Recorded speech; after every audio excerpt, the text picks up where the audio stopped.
তো hello guys, আমি এলকেএম blogger বয়। তো গাইস দেখতে পাচ্ছ আমরা দুই বন্ধু এখন বেড়াই যাচ্ছি হাটের দিকে যাওয়ার জন্য। তো গাইস কাঁচে জল হচ্ছে হাটের দিকে গেছি। গাইস দেখো গাइस भुक्का बड़ा डो, ओ माय गॉड ये क्या है, ये तो बन्ना हो गया है देखो गाइस।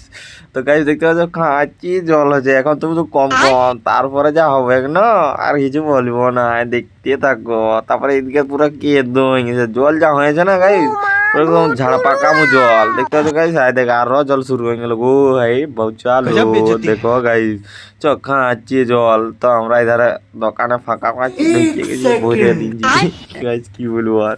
তো দেখতে পাচ্ছ আমরা দুই বন্ধু এখন ভরে দিচ্ছি দোকানে, দেখো চারদিকে শুধু জলেই পড়ছে আর চালু। তো রাস্তাঘাট দমে চালু, এই যে দেখতে পাচ্ছ জলের জন্য। তো গাইস দেখতে পাচ্ছ খাঁচি জল আছে, তো তার জন্য তারপরে আমরা দুই বন্ধু সন্ধ্যা হয়ে গেছে, রাত হয়ে গেছে। তো তারপরে আমরা ছুটি মিঠাই মিলে নিয়ে খেয়ে খেয়ে চলে যাচ্ছি গাইস। তো এই জন্যই ভিডিওটা বড় করছি না, লাইক করুন শেয়ার করে দেন, ঠিক আছে, টাটা বাই বাই।